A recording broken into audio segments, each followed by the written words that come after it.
إن الحمد لله نحمده ونستعينه ونستغفره ونؤمن به ونتوكل عليه ونعوذ بالله من شرور أنفسنا ومن سيئات أعمالنا من يهده الله فلا مضل له ومن يضلل فلا هادي له ونشهد أن لا إله إلا الله وحده لا شريك له ونشهد أن سيدنا ونبينا وحبيبنا ومولانا محمدا عبده ورسوله صلى الله عليه وعلى آله وسلم الذي أرسله بالحق بشيرا ونذيرا وداعيا إلى الله بإذنه وسراجا منيرا أما بعد فقد قال الله تعالى في كلامه المجيد أعوذ بالله من الشيطان الرجيم بسم الله الرحمن الرحيم لقد جاءكم رسول من أنفسكم عزيز عليه ما عنتم حريص عليكم بالمؤمنين رؤوف رحيم إن الله وملائكته يصلون على النبي يا أيها الذين آمنوا صلوا عليه وسلموا تسليما اللهم سيدنا مولانا محمد وعلى آل سيدنا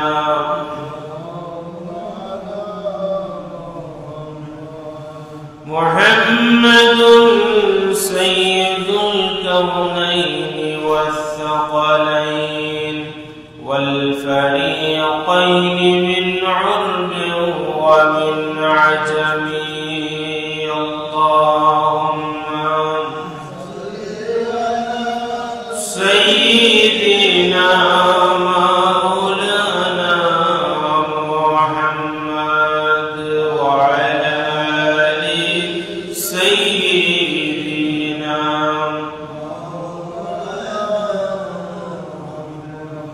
والحبيب الذي ترجى شفاعته لكل حول من الأحوال مقتهم اللهم سيدنا مولانا محمد وعلى آل سيدنا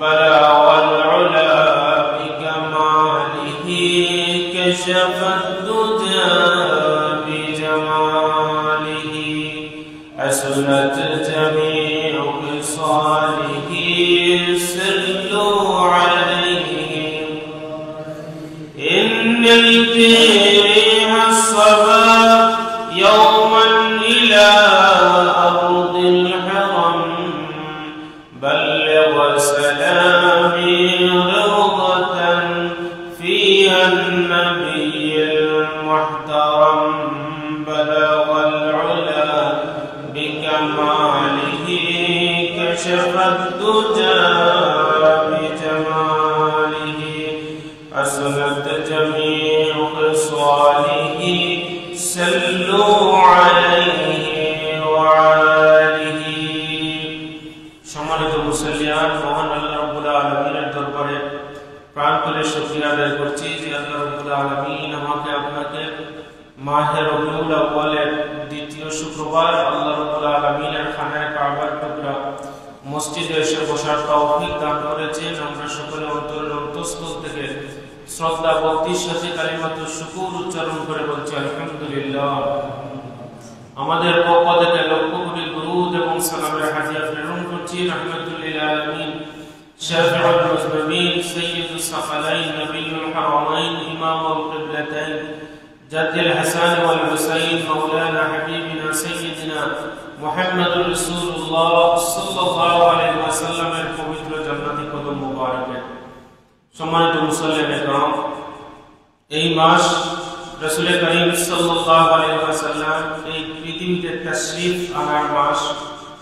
আল্লাহ রাব্বুল আলামিন কুরআনুল কারীমের সূরা তাওবার একেবারে শেষ অংশে ইরশাদ করছেন, তোমাদের মাঝে তোমাদের কাছে তোমাদের মধ্য থেকে রাসূল এসেছেন, তিনি তোমাদের বিপন্ন হওয়াটা তার নিজের জন্য কষ্টদায়ক।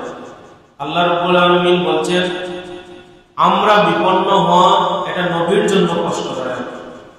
তার মানে হচ্ছে আমাদের দুঃখে তিনি দুঃখী হন, তিনি হচ্ছেন মুহাম্মদুর রাসূলুল্লাহ সাল্লাল্লাহু আলাইহি ওয়াসাল্লাম, আর তিনি তোমাদের জন্য মঙ্গলকামী, মুমিনদের প্রতি স্নেহশীল এবং দয়াময়। তিনি হচ্ছেন মুহাম্মদুর রাসূলুল্লাহ সাল্লাল্লাহু আলাইহি ওয়াসাল্লাম। এইজন্য একজন মুমিনের সবচেয়ে আপনজন তিনি হচ্ছেন মুহাম্মদুর রাসূলুল্লাহ সাল্লাল্লাহু আলাইহি ওয়াসাল্লাম। কারণ আমাদের বিপন্ন হওয়া এটি হচ্ছে আমাদের নবীর কষ্টের কারণ। আমরা বিপন্ন হলে আমাদের নবী কষ্ট পান, তার উম্মত গুনাহ করলে এই গুনার জন্য আমার নবী আল্লাহর নিকট মাগফিরাত চান। সুবহানাল্লাহ। এইজন্য এই নবী সাল্লাল্লাহু আলাইহি ওয়াসাল্লাম হচ্ছেন রাহমাতুল লিল আলামিন। আমার নবী করিম সাল্লাল্লাহু আলাইহি ওয়াসাল্লাম যখন তার পবিত্র মায়ের রেহেমে ছিলেন, ওই সময় তার বাবা আব্দুল্লাহর বয়স ছিল 25 বছর। এই 25 বছর বয়সে আব্দুল্লাহর বয়স ছিল 25 বছর। ওই সময় আমার নবী তার মায়ের পবিত্র রেহেম মুবারকের মধ্যে ছিলেন। ওই সময়ে তার বাবা ইন্তেকাল করলেন। আমার নবী করিম সাল্লাল্লাহু আলাইহি ওয়াসাল্লামের বয়স যখন 6 বছর হলো, ওনার মায়ের বয়স তখন ছিল 30 বছর। ওই সময়ে ওনার মাও ইন্তেকাল করলেন। তারপর যখন আমার নবী সাল্লাল্লাহু আলাইহি ওয়াসাল্লামের বয়স 8 বছর হলো, উনি ওনার দাদার তত্ত্বাবধানে ছিলেন। 82 অথবা 85 বছর বয়সে আব্দুল মুত্তালিব তিনিও ইন্তেকাল করলেন। ওনার জন্মের ব্যাপারে হাদিসের মধ্যে এইভাবে এসেছে, উলিদান নবী সাল্লাল্লাহু আলাইহি ওয়াসাল্লাম আমুল ফিল ইয়াউমুল ইথনাইন। আমার নবী সাল্লাল্লাহু আলাইহি ওয়াসাল্লাম আমুল ফিল হস্তির বৎসরে এই পৃথিবীতে আগমন করেছেন, এবং যেই দিন এই পৃথিবীতে আগমন করেছিলেন ওই দিনটা ছিল ইয়াউমুল ইথনাইন, অর্থাৎ সোমবার ছিল। এতে কোনো ইখতিলাফ নাই। সম্মানিত শুধু এই আমুল ফিল হস্তির বৎসর যেটা, এটাকে হস্তির বৎসর এই জন্য বলা হয় কারণ ওই সময় ইয়ামেনের রাজধানী সানআ, এই সানআয় একটি গির্জা নির্মাণ করা হলো, এবং ইয়ামেনের বাদশাহ সে ঘোষণা করলো আজকে থেকে তোমরা আর কাবা শরীফে গিয়ে তওয়াফ করার কোনো দরকার নাই। আমি কাবার আদলে আরেকটি কাবা আমি নির্মাণ করেছি, পবিত্র স্থান নির্মাণ করেছি, তোমরা ওই জায়গায় এসে তোমরা তওয়াফ করো। এটা শোনার পর মানুষ তৃপ্ত হয়ে গেল। ওইদিকে হেজাজের একজন ব্যক্তি সে আব্রাহার নির্মাণকৃত ওই গৃহের মধ্যে প্রবেশ করলো এবং মল ত্যাগ করে ওই গৃহটাকে অপরিচ্ছন্ন করে দিল। এই ঘটনা ঘটার পর আব্রাহা বাদশাহ সে এত বেশি রাগান্বিত হলো যে যেই কাবার কারণে আমার এই পবিত্র ঘরটাকে মানুষ বেইজ্জত করেছে, নষ্ট করে দিয়েছে, আমি ওই কাবাকে এই পৃথিবীতে আর রাখবো না। নাউযুবিল্লাহ। যেই কথা সেই কাজ। সে 60,000 সৈন্য এবং 10টা হাতি নিয়ে সে রওনা দিল, কাবা শরীফকে সে ধ্বংস করে ফেলবে।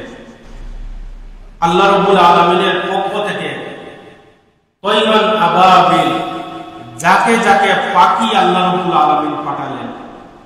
এই পাখির ঠোঁটের মধ্যে একটা পাথর, দুই পায়ের মধ্যে দুইটা পাথর দিয়ে আল্লাহ রাব্বুল আলামিন পাঠালেন। ওয়ারসাল আলাইহিম তৈরান আবাবিল তারমিহিম বিহিজারাতিন মিন সিজিল ফাজআলাহু কাসফিন মাকুল। এই পাথর নিক্ষেপের কারণে ফাজআলাহু কাসফিন মাকুল, অর্থাৎ এই পাথর নিক্ষেপের কারণে একটা গরু বা একটা পশু সে খাবার ভক্ষণ করার কারণে এই খাবারটা যেভাবে জাবরকাটা হয়ে যায়, ঠিক সেইভাবে আল্লাহ রাব্বুল আলামিন এই বাহিনীকে করে দিলেন। আল্লাহ রাব্বুল আলামিন কাবার ইজ্জত আল্লাহ রাব্বুল আলামিন রক্ষা করলেন। আল্লাহ রাব্বুল আলামিন এই ঘটনার মধ্যে এসেছে ওই সময় আব্দুল মুত্তালিব যেই সময় কাবাকে আক্রমণ করবে আব্রাহা, ওই সময় তিনি হাত তুলে আল্লাহর নিকট দোয়া করেছিলেন, আল্লাহ এই কাবার মুতাওয়াল্লি আমি, আর রক্ষণাবেক্ষণকারী হচ্ছেন আপনি। আল্লাহ তুমি এই কাবাকে রক্ষা করো। আল্লাহ রাব্বুল আলামিন এই দোয়া কবুল করলেন, কাবাকে আল্লাহ রাব্বুল আলামিন রক্ষা করলেন। এই যে ঘটনা, এই ঘটনার নাম হচ্ছে আমুল ফিল, অর্থাৎ হস্তির বৎসর। এটা ইতিহাসে অত্যন্ত গুরুত্বপূর্ণ একটা সাল। আর এই সালে আমুল ফিল উলিদান নবী সাল্লাল্লাহু আলাইহি ওয়াসাল্লাম আমুল ফিল, আমার নবী করিম সাল্লাল্লাহু আলাইহি ওয়াসাল্লাম এই পৃথিবীতে এসেছেন আমুল ফিলে। এই বৎসরকে বলা হয় আমুল ফিল। আর এই বৎসরে আল্লাহ রাসূল সাল্লাল্লাহু আলাইহি ওয়াসাল্লাম এই পৃথিবীর একটা শীত এনেছেন। সম্মানিত সুধী, আল্লাহ রাসূল সাল্লাল্লাহু আলাইহি ওয়াসাল্লামের দরবারে সাহাবায়ে কেরামরা একদিন জিজ্ঞেস করলেন, ইয়া রাসূলুল্লাহ, ইয়া হাবিবাল্লাহ, আপনি প্রতি সপ্তাহের সোমবার দিন আপনি রোজা রাখেন, এর কারণ কি? আল্লাহ রাসূল জবাব দিলেন, ফিহি উলিদতু ওয়া ফিহি উনজিলা আলাইয়া। এই সোমবার দিন আমি এই জন্য রোজা রাখি কারণ এই সোমবার দিন আমার জন্ম হয়েছিল, আর এই সোমবার দিন আল্লাহ রাব্বুল আলামিন কুরআনুল কারীম নাযিল করা শুরু করেছে। আমার নবীর উপর প্রথম যেই দিন ওহী নাযিল হয়েছিল ওই দিন ছিল সোমবার, আর আমার নবী যেই দিন পৃথিবীতে এসেছেন ওই দিন হচ্ছে সোমবার। তার মানে সোমবার দিন নবীর এই রোজা রাখার কারণ, এই আমল করার কারণ তার জন্মের শুকরিয়া আদায় করা এবং কুরআন নাযিলের জন্য কৃতজ্ঞতা প্রকাশ করা, শুকরিয়া আদায় করা। এই দুইটা শুকরিয়ার কারণে আমার নবী সাল্লাল্লাহু আলাইহি ওয়াসাল্লাম প্রতি সোমবার তিনি রোজা রাখতেন। এই জন্য সপ্তাহের যে নফল যে রোজাগুলা, এই রোজাগুলার মধ্যে সবচেয়ে বরকতের রোজা হচ্ছে সোমবার দিনের রোজা। আমরা এই রোজাটা রাখবো। আর এই হাদিস থেকে আরেকটা বিষয় আমাদের নিকট পরিষ্কার হয়ে যায়, নবীর আগমনে যদি কোনো মানুষ কোনো আমল করে, কোনো শুকরিয়া আদায় করে, ইসলামী শরীয়তের গণ্ডির ভিতর থেকে যদি কোনো আমল করে, কোনোটি ইসলামী শরীয়ত পরিণত হবে না, বরং আল্লাহ রাসূল সাল্লাল্লাহু আলাইহি ওয়াসাল্লামের এই রোজা রাখার মাধ্যমে আমরা কৃতজ্ঞতা প্রকাশ করতে পারি, শুকরিয়া আদায় আমরা করতে পারি, আমরা কোরআন তিলাওয়াতের মাধ্যমে শুকরিয়া আদায় করতে পারি, দান সদকার মাধ্যমে আমরা শুকরিয়া আদায় করতে পারি। এই সমস্ত ভালো কাজের মাধ্যমে নবী আগমনের দিনটাকে আমরা যদি স্মরণ করতে পারি, তাহলে নবী করিম সাল্লাল্লাহু আলাইহি ওয়াসাল্লামের এই কৃতজ্ঞতা, জন্মের আগমনের কৃতজ্ঞতা অর্থাৎ শুকরিয়া আদায় আমাদের হয়ে যাবে। সম্মানিত সুধী, নবী করিম সাল্লাল্লাহু আলাইহি ওয়াসাল্লাম যে মাসে আগমন করেছেন, অধিকাংশ উলামায়ে কেরামদের মতে আমার নবী সাল্লাল্লাহু আলাইহি ওয়াসাল্লাম রবিউল আউয়াল মাসে এই পৃথিবীতে আগমন করেছেন। কত তারিখে আগমন করেছেন এই ব্যাপারে সিরাত গ্রন্থগুলির মধ্যে পাওয়া যায় 2 রবিউল আউয়াল, 8 রবিউল আউয়াল, 9 রবিউল আউয়াল, 10 রবিউল আউয়াল, 12 রবিউল আউয়াল। ইমাম ইবনে কাসির রাহিমাহুল্লাহ এবং ইমাম কাস্তালানী রাহিমাহুল্লাহ তারা বলছেন যে আল্লাহ রাসূল সাল্লাল্লাহু আলাইহি ওয়াসাল্লাম মক্কায় আবু তালিবের গৃহে 12 রবিউল আউয়াল সুবহে সাদিকের সময় আগমন করেছেন। সুবহানাল্লাহ। তাহলে এই 12 রবিউল আউয়ালের ব্যাপারে এই শক্ত মত পাওয়ার কারণে এই 12 রবিউল আউয়ালটাকে আমরা নবী আগমনের দিন হিসাবে আমরা অভিহিত করে থাকি। তবে কেউ যদি 2 রবিউল আউয়াল বা 8 রবিউল আউয়াল, 9 রবিউল আউয়াল বা 10 রবিউল আউয়াল নবীর জন্ম মনে করে থাকে, তাহলে সেটা তার জন্য কোনো নিষেধাজ্ঞা হবে না। তবে এই ব্যাপারে একমত যে নবী করিম সাল্লাল্লাহু আলাইহি অধিকাংশ উলামায়ে কেরাম এই জায়গায় একমত, আমার নবী করিম সাল্লাল্লাহু আলাইহি ওয়াসাল্লাম রবিউল আউয়াল মাসে এই পৃথিবীতে তাশরীফ এনেছেন। সুতরাং এই মাসটা হচ্ছে আমার নবী করিম সাল্লাল্লাহু আলাইহি ওয়াসাল্লামের আগমনের মাস। শাহ ওলিউল্লাহ মুহাদ্দিসে দেহলভী রাহিমাহুল্লাহ তিনি বলছেন যে আমি প্রতি বছর মক্কা মুকাররমায় যেই ঘরে আল্লাহ রাসূল সাল্লাল্লাহু আলাইহি ওয়াসাল্লাম তাশরীফ এনেছেন ওই ঘরে আমি দেখতাম মক্কাবাসীরা ওই ঘরে তারা আসতেন, এসে তারা ওই ঘরে জিকির আজকার করতেন এবং ওই ঘরে তারা দোয়া করতেন।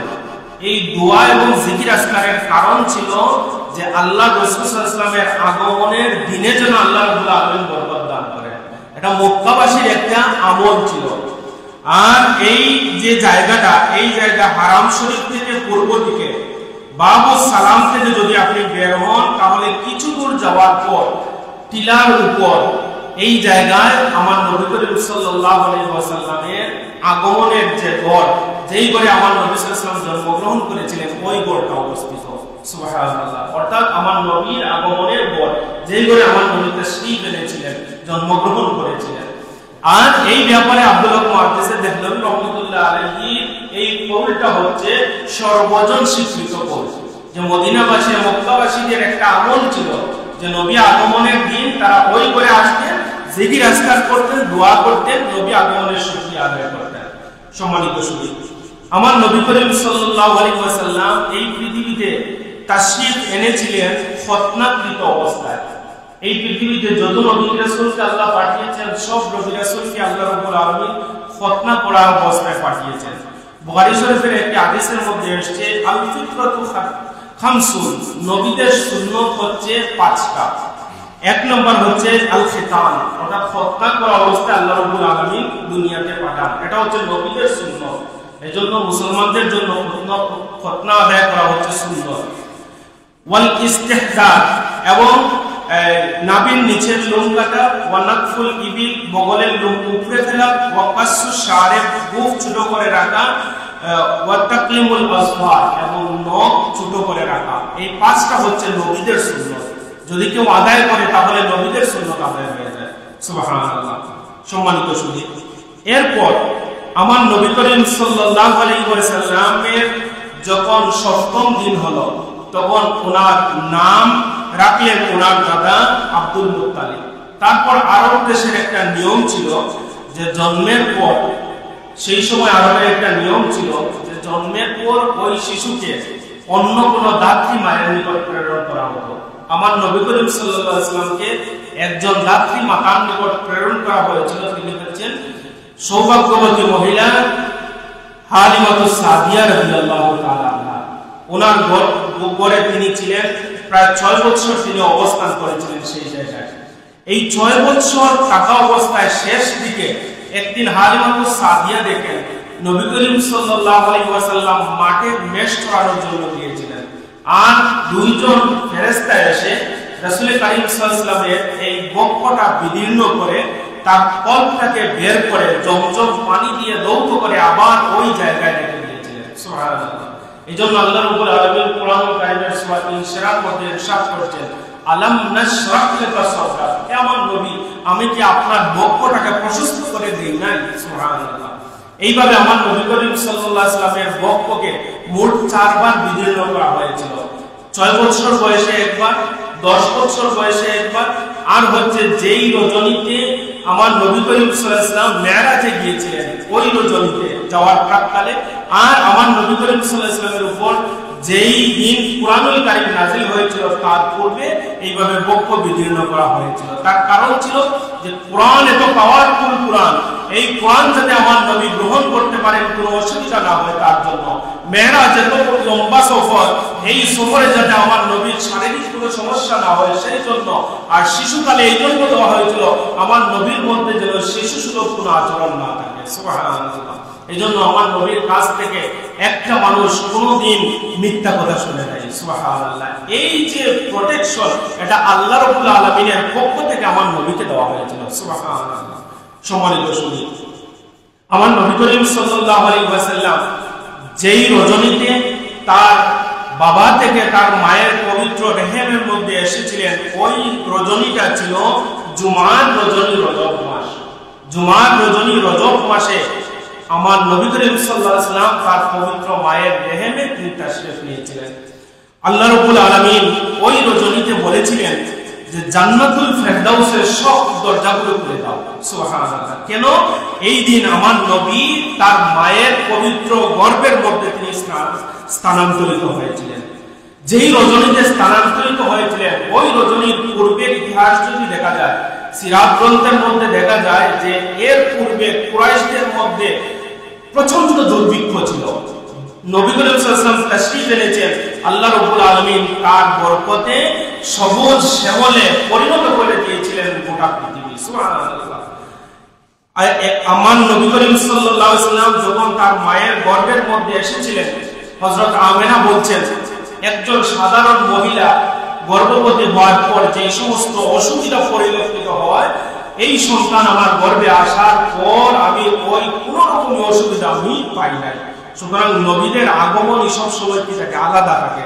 এটা আল্লাহর পক্ষ থেকে নবীদের জন্য একটা উপহার। সুবহানাল্লাহ। হযরত আমেনা বলেন, এক রাতে আমি ঘুম এবং জাগ্রত অবস্থায় ছিলাম, আর আমি শুনতে পেলাম একজন ব্যক্তি আমার কাছে এসে বলছে, হে আমিনা, আপনি কি জানেন আপনার গর্ভের মধ্যে কাকে আপনি ধারণ করেছেন? তখন ওই ব্যক্তি আবার জবাব দিলেন, ইন্নাকা হুমিলতা বিসাইয়্যিদিল আনাম।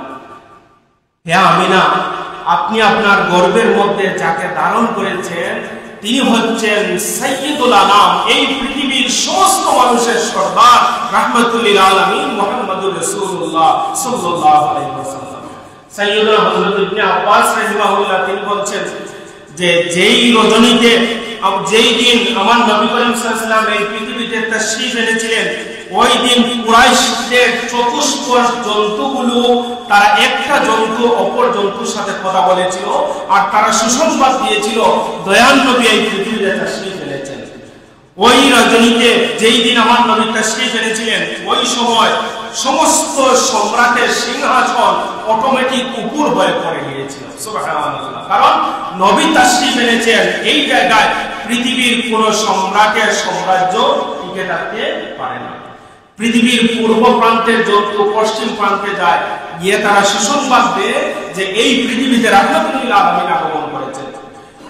সাগরের এক প্রান্তের মাছ অপর প্রান্তে যায়, একটা মাছ আরেকটা মাছকে সুসংবাদ দেয় যে এই পৃথিবীতে তাশরীফ এনেছেন রাহমাতুল লিল আলামিন জনাব মুহাম্মদুর রাসূলুল্লাহ সাল্লাল্লাহু আলাইহি ওয়াসাল্লাম। হযরত আমেনা বলছেন, আমার সন্তান যখন আমার পবিত্র রেহেমের মধ্যে ছিলেন, তখন প্রত্যেকটা মাসে আসমান থেকে আল্লাহর পক্ষ থেকে একজন ফেরেশতা এসে আমাকে সুসংবাদ জানিয়ে যাচ্ছেন যে আপনার গর্ভে যাকে ধারণ করেছেন তিনি হচ্ছেন রাহমাতুল লিল আলামিন জনাব মুহাম্মদুর রাসূলুল্লাহ সাল্লাল্লাহু আলাইহি ওয়াসাল্লাম। আমার সন্তানের যখন গর্ভের মধ্যে 6 নম্বর মাসে চলে আসলো, তখন একজন ব্যক্তি এসে, একজন ফেরেশতা এসে আল্লাহর পক্ষ থেকে বলছেন, তোমার যে সন্তান এই পৃথিবীতে তাশরীফ আনবেন, ওই সন্তানের নাম রাখবে মুহাম্মদ। মুহাম্মদ মানে কি? প্রশংসিত। প্রশংসিত মানে কি? অন্য যার প্রশংসা করে তিনি, তার নাম হচ্ছে মুহাম্মদ। এই পৃথিবীর মধ্যে যার সবচেয়ে বেশি প্রশংসা করা হয়েছে তিনি হচ্ছেন মুহাম্মদুর রাসূলুল্লাহ সাল্লাল্লাহু আলাইহি ওয়াসাল্লাম। আল্লাহ রাব্বুল আলামিন এই পৃথিবীর মধ্যে যার সবচেয়ে বেশি প্রশংসা করেছেন তিনি হচ্ছেন মুহাম্মদুর রাসূলুল্লাহ সাল্লাল্লাহু আলাইহি ওয়াসাল্লাম। এইজন্য আমার নবীর নামটা রাখা হয়েছে মুহাম্মদ, আর তিনি হচ্ছেন আল্লাহর পক্ষ থেকে প্রশংসিত। সুবহানাল্লাহ। সাইয়্যিদাতুনা আমিনা রাদিয়াল্লাহু তাআলা আনহা তিনি বলছেন, যেই রজনীতে আমার সন্তান এই পৃথিবীতে তাশরীফ আনবে, ওই সময় আমি একেবারে একা ছিলাম। ওনার দাদা আব্দুল মুত্তালিব ওই সময় বাইতুল্লাহ তিনি তাওয়াফরত অবস্থায় ছিলেন। ওই সময় আমি একটা বিকট আওয়াজ শুনতে পেলাম এই আওয়াজ শুনে আমি ভয় পেয়ে গেলাম। তখন আমি দেখলাম সাদা রঙের পাখির একটা ডানা, বড় একটা পাখি, এই পাখির ডানা আমার অন্তরের মধ্যে স্পর্শ করলো। এই স্পর্শ পাওয়ার পর আমার মধ্যে এই আওয়াজের যে ভয় ভীতি, ওই ভয় ভীতি আল্লাহ রাব্বুল আলামিন দূরীভূত করে দিলেন। আমি দেখলাম আমার সামনে সাদা পান পাত্র আনা হলো, আমি ওই পান পাত্র থেকে আমি পান করলাম। পান করার পর আমি দেখলাম আমার পুরা ঘর আল্লাহ রাব্বুল আলামিন নূর দিয়ে বেষ্টন করে রেখেছেন। আমার সামনে আমি দেখলাম লম্বা কয়েকজন মহিলা। আমি তাদেরকে আমি বললাম যে এই মুহূর্তে তোমরা কে আছো আমাকে সহযোগিতা করবে, আমি একেবারে একা, আমাকে একটু সহযোগিতা করো। তখন তারা বললেন আল্লাহ রাব্বুল আলামিন আল্লাহর পক্ষ থেকে আপনাকে সাহায্য করার জন্য আল্লাহ নিজে আমাদেরকে পাঠিয়ে দিয়েছিলেন। এর মধ্যে একজন হচ্ছেন হযরত আসিয়া, আরেকজন হচ্ছেন হযরত মারিয়াম আলাইহিস সালাম। এই দুইজনকে আল্লাহ রাব্বুল আলামিন পাঠালেন এবং তারা বললেন আমাদের সাথে এই যে আরো কয়েকজন যে মহিলা দেখতে পাচ্ছেন, ওই মহিলারা হচ্ছেন আল্লাহর জান্নাতের হুর। সুবহানাল্লাহ। সম্মানিত শুনি, আমরা যখন নবীকে সালাত ও সালাম ভেজার জন্য, মিলাদ করার জন্য যখন আমরা তাওয়াল্লুদ করি, ওয়ালাম্মা তাম্মা মিন হামদিহি সাল্লাল্লাহু আলাইহি ওয়াসাল্লাম, এই যে পড়ি, এই পড়াটা হচ্ছে এই যে আমি যে বাংলায় বললাম, এই বাংলায় পড়াটা এর মধ্যে আমরা পড়ি আসিয়া ওয়া মারিয়াম ফি নিসাতিন মিনাল আজিরাতিল কুদসিয়া, অর্থাৎ নবী সাল্লাল্লাহু আলাইহি ওয়াসাল্লামের আগমনের সময় আসিয়া এবং মারিয়াম সেই জায়গায় উপস্থিত ছিলেন। সুতরাং এই যে কথাগুলো, এই কথাগুলো সরাসরি হাদিসের মধ্যে পাওয়া যায়। সম্মানিত শুনি, আমার নবী করিম সাল্লাল্লাহু আলাইহি ওয়াসাল্লাম যখন এই পৃথিবীতে তাশরীফ এনে ফেললেন, তখন আমেনা বলছেন আমি দেখলাম আমার এই সন্তানের হাত মুষ্টিবদ্ধ অবস্থায়। সুবহানাল্লাহ।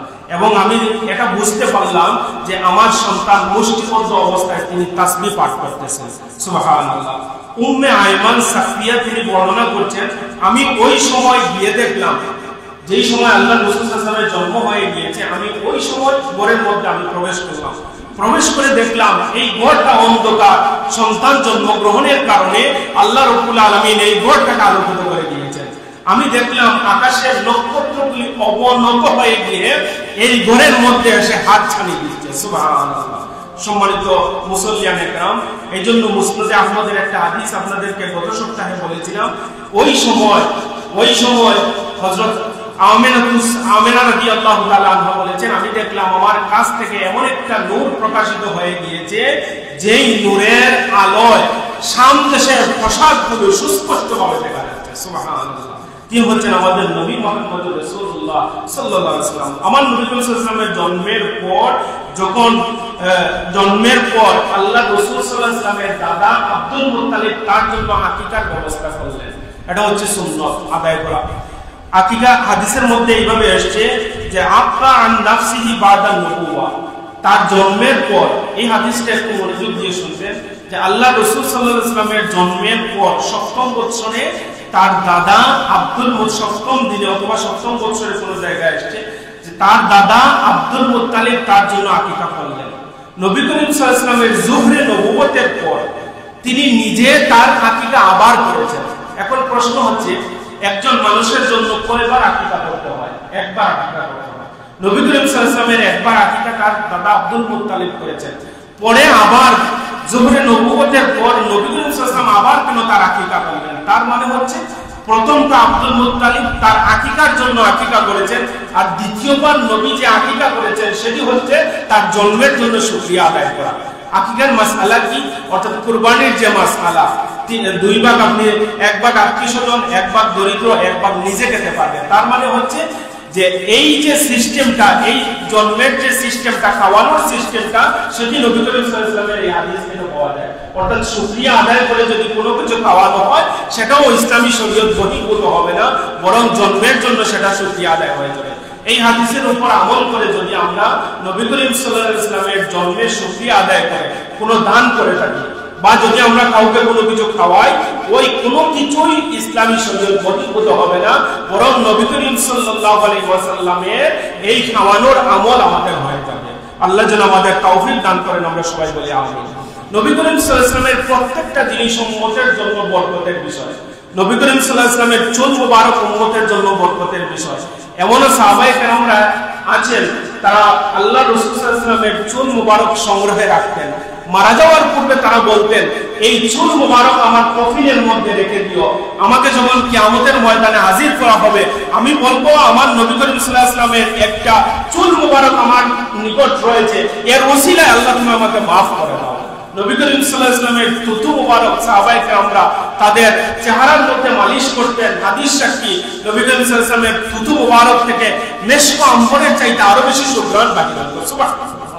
আমার নবী করিম সাল্লাল্লাহু আলাইহি ওয়াসাল্লাম যেই জায়গা দিয়ে হেঁটে যেতেন ওই জায়গাকে আল্লাহ রাব্বুল আলামিন বরকত বানিয়ে দিয়েছেন। সুবহানাল্লাহ। আমার নবী যার জন্য দোয়া করেছেন তার পুরো বংশটাকে আল্লাহ রাব্বুল আলামিন আলোকিত করে দিয়েছেন।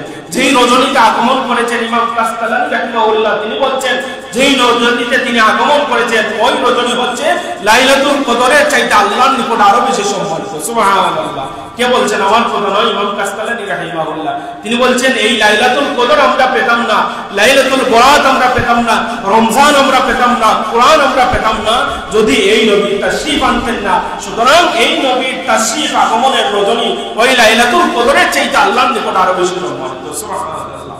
সম্মানিত মুসল্লিয়ানে কেরাম, তারপর একজন সাহাবী উম্মে সুলাইম রাদিয়াল্লাহু তাআলা আনহা একদিন তিনি আল্লাহ রাসূল সাল্লাল্লাহু আলাইহি ওয়াসাল্লামের সামনে তার ঘাম মোবারক, বুখারী শরীফের হাদিস, ঘাম মোবারক একটা শিশির মধ্যে তিনি পড়ছেন। আল্লাহ রাসূল তাকে জিজ্ঞেস করলেন এই কাজ কেন করছো? তখন উম্মে সুলাইম জবাব দিলেন, ইয়া রাসূলুল্লাহ, ইয়া হাবিবাল্লাহ, নারজু বারাকাতাহু লিসবিয়ানিনা, ইয়া রাসূলুল্লাহ, এই বোতলের মধ্যে আমি ঘাম এই জন্যই ঢালছি, আমি এর থেকে আমি নিজে বরকত হাসিল করব এবং আমার সন্তানদেরকে এই বোতলের ঘাম দিয়ে আমি বরকত হাসিল করাবো। সুবহানাল্লাহ। যেই নবীর চুল মোবারক উম্মতের জন্য বরকত, যেই নবীর দোয়া উম্মতের জন্য বরকত, যেই নবীর আগমন উম্মতের জন্য বরকত, যেই নবীর আগমনের দিন উম্মতের জন্য বরকত, ওই দিন ওই মাস উম্মতরা সবচেয়ে বেশি সম্মান দিবে, এটাই হচ্ছে উম্মতের জন্য স্বাভাবিক বিষয়। ঠিক কিনা বলে?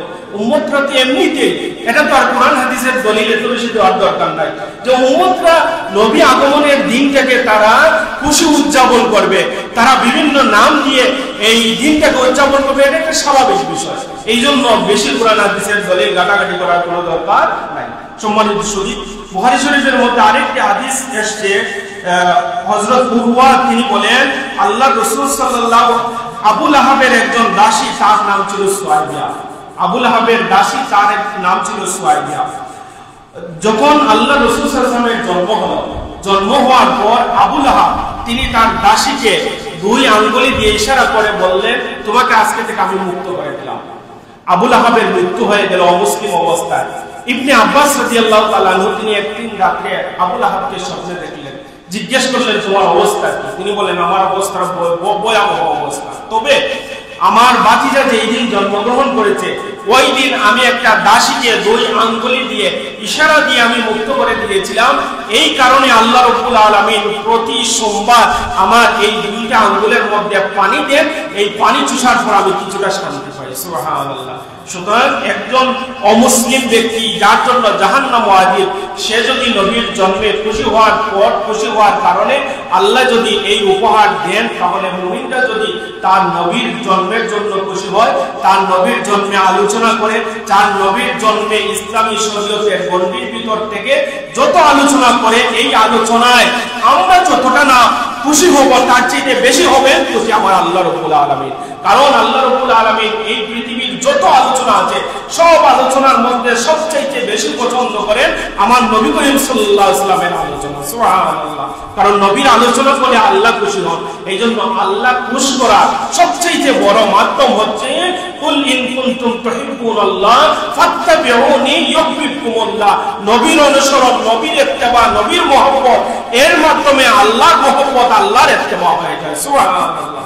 সম্মানিত সুধী, এই জন্য এই ঈদে মিলাদুন নবী সাল্লাল্লাহু আলাইহি ওয়াসাল্লাম উদযাপন উপলক্ষে যে সমস্ত ইসলামী শরীয়ত বহির্ভূত কাজ করা হয় ওইগুলাকে আমরা কোনোদিন সাপোর্ট করব না। যেমন আমাদের দেশে দেখা যায় যে র্যালি করা হয় এবং র্যালির মধ্যে বড় একটা গাড়ি সাজানো হয়, আর ওই গাড়ির মধ্যে একজন নির্ধারিত ব্যক্তি বসেন, তার গলার মধ্যে ফুলের মালা দেওয়া হয়, আর ঈদে মিলাদুন নবী সাল্লাল্লাহু আলাইহি ওয়াসাল্লামের র্যালি দেওয়া হয়। এটাকে আমরা কোনোদিন ইসলামী শরীয়ত অনুমোদন করতে পারি না।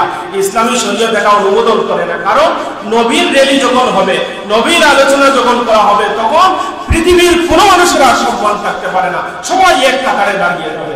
এটা আমরা সাপোর্ট করি না। তবে নবীর আলোচনা যদি আপনি র্যালির মাধ্যমে করেন, নবী করিম সাল্লাল্লাহু আলাইহি ওয়াসাল্লামের দরুদ পড়েন, সালাত ও সালাম পেতেন, ওই জায়গায় যদি নিজের দলের স্লোগানও দেন, এটাও চরম মাপের বেয়াদবি হয়ে যায়। সম্মানিত শুধু এই জন্য নবীর আলোচনা হবে, নবী যা পছন্দ করেন, আল্লাহ যা পছন্দ করেন, যেগুলা নবী পছন্দ করেন না, আল্লাহ পছন্দ করেন না, ওইগুলা আমরা নবীর সাপোর্ট করতে পারি না। আল্লাহ রাব্বুল আলামিন আমাদেরকে শরীয়তের গণ্ডির ভিতর থেকে আমার নবী করিম সাল্লাল্লাহু আলাইহি ওয়াসাল্লামের জন্মের আলোচনা সঠিকভাবে পালন করার তৌফিক দান করুন। ওয়া আখিরু দাওয়ানা আলহামদুলিল্লাহি রাব্বিল আলামিন। আল্লাহুম্মা আমিন। ربنا تقبل منا إنك أنت السميع العليم وتب علينا يا مولانا إنك أنت التواب الرحيم. آمين. لا إله إلا الله.